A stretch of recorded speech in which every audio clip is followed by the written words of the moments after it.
ඕනම chess raid එකක් දැනගත යුතුම chess and games 10ක්. පළවෙනි පිහිටීමේදී සුදු ඉත්තන්නේ ට්‍රේඩර් කැඩ ඇදීම වර්ධනය එයා ක්‍රීඩා කරනවා A4 ඇදීම.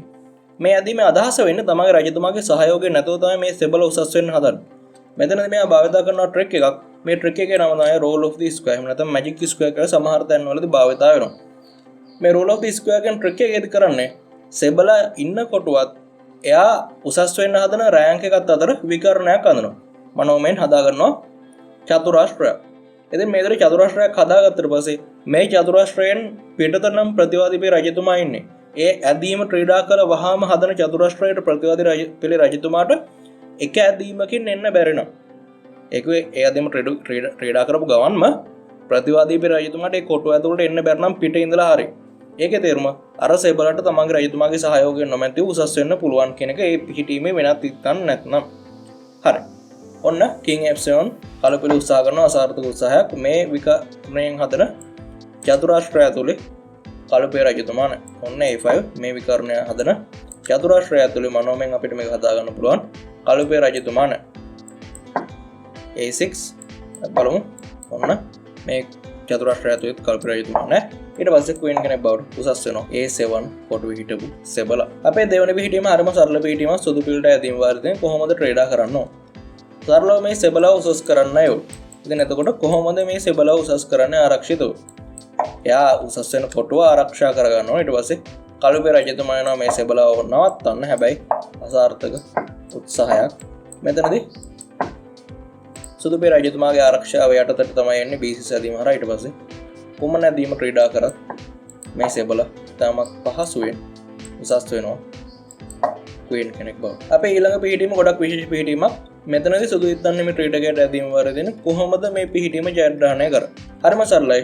F7 ඇදීම ක්‍රීඩා කළා. මෙන්න මේ කොටු දෙක අල්ලගන්න. අපේ රජතුමා අල්ලගෙන ඉන්නේ G7 කොටුව. සෙබළට ආරක්ෂාව දීලා දෙන්නේ. කලපේ රජතුමාට බල කරනවා. යන්නේ G7 කොටුවට. ඊට පස්සේ අපේ රජතුමා G7 කොටුවට ගියාට පස්සේ අපේ සෙබළ queen කෙනෙක් බවට උසස් වෙනවා. මෙතනදී කලපේලට ජය පරාජයෙන් තොරව තරඟය අවසන් කරන්න තියෙනවා. කොහොමද මේ වැඩේ කරන්නේ? මෙතෙන්දි මම අපේ සජෙස්ට් YouTube channel එකේ කලින්ම කරපු වීඩියෝ වලදී chess and games ගැන පොඩි ට්‍රික් එකක් කියලා දුන්නා. ඒ තමයි මෙහෙම අවස්ථාවක් ආවට පස්සේ කරන්න ඕන රජතුමාගේ ඉදිරියට ගමන් කරන එක. ඊට පස්සේ සෙබළගේ ඉදිරියට ඊට පස්සේ ස්ටේල්මේට් වෙනවා. මේකව තව විදිහට කරන්න පුළුවන්. දැන් අපි රජතුමාගේ ඉදිරියට ගමන් කරනවනේ මේ පොසිෂන් එකේදී. හැබැයි පිටිපස්සට ගියොත් මොකද කරන්නේ? එතකොට කරන්නේ සෙබළ ඉදිරියට යන එක රජතුමාගේ ඉදිරියට යන්න බැරනවා. දැන් ආපහු සෙබළ ඉදිරියට.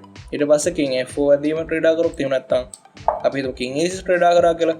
දැන් රජතුමාගේ ඉදිරියට. දැන් සෙබළගේ ඉදිරියට ඊට පස්සේ ස්ටේල්මේට්. ඉතින් King G8 ක්‍රීඩා කරලා පස්සේ F7 තමයි ක්‍රීඩා කරන්නේ. ඊට පස්සේ ජය පරාජයෙන් තොරව අවසන් වෙනවා. ඊට අමතරව King G5 ක්‍රීඩා කරොත් මේ පොසිෂන් එකේදී King G5 ක්‍රීඩා කරොත් මොකද කරන්නේ? King F7 ඊට පස්සේ King F5 දැන් King F8 ආපහු. ඊට පස්සේ King F4 ඇදීම ක්‍රීඩා කරා කියලා හිතන්න. දැන් මොකද කරන්නේ? සෙබළ ගාව. සෙබළ ආරක්ෂා කරගන්න ඕන. මෙතෙන්ද මොකද කරන්නේ? King G5 King F8 සෙබළගේ ඉදිරියට.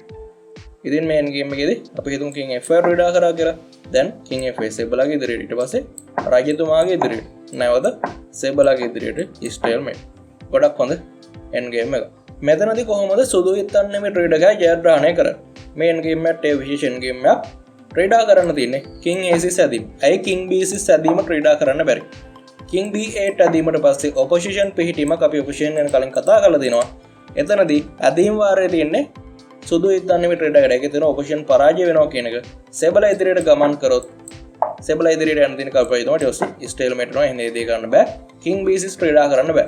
හැබැයි King A6 ක්‍රීඩා කරොත් ඊට පස්සේ අපි බල කරනවා කලුකෙට ගමන් කරන කියලා King B8. දැන් ඔපොසිෂන් ජයග්‍රහණය කරන්නේ සුදු ඉත්තන්නේ මේ ක්‍රීඩකයා. ඔපොසිෂන් ජයග්‍රහණය කරනවා කියලා කියන්නේ ඔත්තේ සංඛ්‍යාව කොටු ගන්නක පරතරයක් තියෙනකොට විකරණයක් කරා ෆයිල් එකක් කරා රෑන්ක් එකක් කරා එහෙම තියෙනකොට රජතුමාලා දෙන්න අතර ඇදීම් වාරය පරාජය වෙනවා කියලා කියන්නේ හිමි වෙනවට ඇදීම් වාරය අහිමි වෙනවට තමයි කියන්නේ ඔපොසිෂන් ජයග්‍රහණය කරනවා කියලා.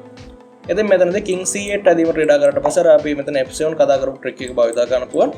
ඔන්න මේ සෙබළට ආරක්ෂාව දීලා තිනවා සුදු පේ රජතුමා කළු රජතුමාට යනවා D7. ඊට පස්සේ මේ සෙබළ queen කෙනෙක් බවට උසස් වෙනවා.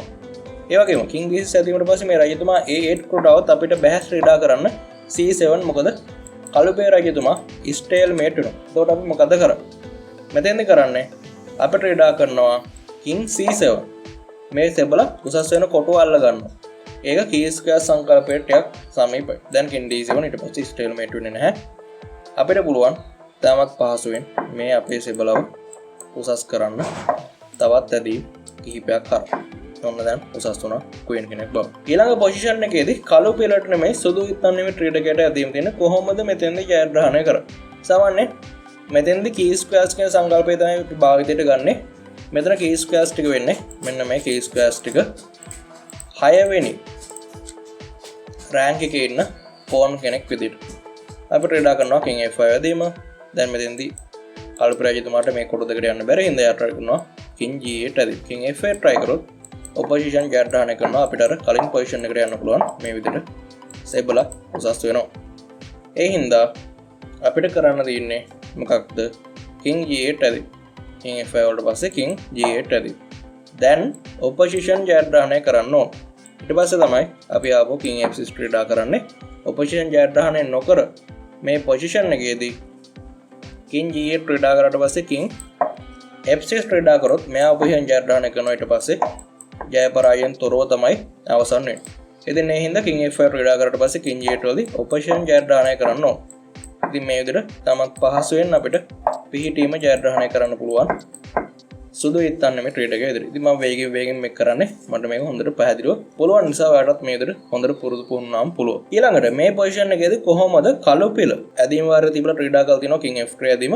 කොහොමද සුදු පිළ මෙතෙන්දී stalemate වෙන්නේ? king h1 ක්‍රීඩා කරා. දැන් king f2 ක්‍රීඩා කරත් stalemate. ඊට අමතරව king g4 ඇදීම ක්‍රීඩා කරොත් king g2 ඊට පස්සේ අපිට ජය පරාජයෙන් තොරව තරඟය අවසන් කරන්න පුළුවන්. ඊළඟට මේ පොසිෂන් එකේදී කොහොමද අපි ජයග්‍රහණය කරන්නේ? සුදු ඉත්තන් නෙමෙයි ට්‍රේඩ් එකේ විදිහ. මොකද්ද කරන්නේ? opposition ජයග්‍රහණය කරන්න ඕන. key squares ටික උන්න අපි අල්ලගත්තා. මෙතෙන්දී f6 ට්‍රේඩ් කරොත් මොකද වෙන්නේ? king e8 රජතුමාගේ ඉදිරියට ඊට පස්සේ සෙබලාගේ ඉදිරියට ඊට පස්සේ stalemate. ඒ හින්දා king f6 ට්‍රේඩ් කරලා opposition අල්ල ගන්නවා. දැන් king e8 ට්‍රේඩ් කරොත් king g7. ඔන්න key squares ටික අල්ලගෙන තියෙන. ඊට පස්සේ king e7 ආවට පස්සේ f6 දැන් king e6 ආවට පස්සේ f7 king d5 කැමති ඇදීම ක්‍රීඩා කරනවා queen කෙනෙක් වෙනවා. දැන් ඔයාලට ප්‍රශ්නයක් ඇති මොනවද මේ key squares කියලා? මෙතෙන්දී කොහොමද සුදු පිළ ජයග්‍රහණය කරන්නේ? king g6 ඇයි g6 ඇදීම වැරදි වෙන්නේ? stalemate වෙනවා කළු පරාජිත. king g6 දැන් king g8 වලට පස්සේ opposition පරාජය වෙන්නේ සුදු පිළ. ඔන්න king h6 ක්‍රීඩා කරනවා. දැන් king h8 ආපහු opposition පරාජය වෙනවා. නෑ. අපිට ඇදීමක් තියෙනවා. දැන් opposition පරාජය වුණේ කළු පිළ. king g8 ඇදීම. ඊට පස්සේ ක්‍රීඩා කරපන් g7. දැන් තමත් පහසුවෙන් මේ සෙබලව උසස් කරන්න අපිට පුළුවන්. මේ පොසිෂන් එකේදී සුදු ඉත්තන් නෙමෙයි ට්‍රේඩ් එකක් කොහොමද ජයග්‍රහණය කරන්නේ? ඔන්න දැන් 4 වෙනි රෑන්ක් එකේ ඉන්න සෙබලෙක් ඉන්න. සාමාන්‍යයෙන් මෙයාලගේ key squares ටික වෙන්නේ මෙන්න මේ key squares ටික. එයාගේ කොටුවක් ඉදිරියෙන් දෙන කොටු තුන. king d5 key squares ටික අල්ල ගන්නවා.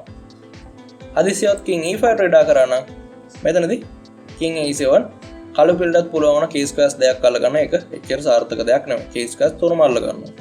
king e7 වලට පස්සේ king c6 දැන් king d8 ආවට පස්සේ නැවත opposition අල්ල ගන්නවා.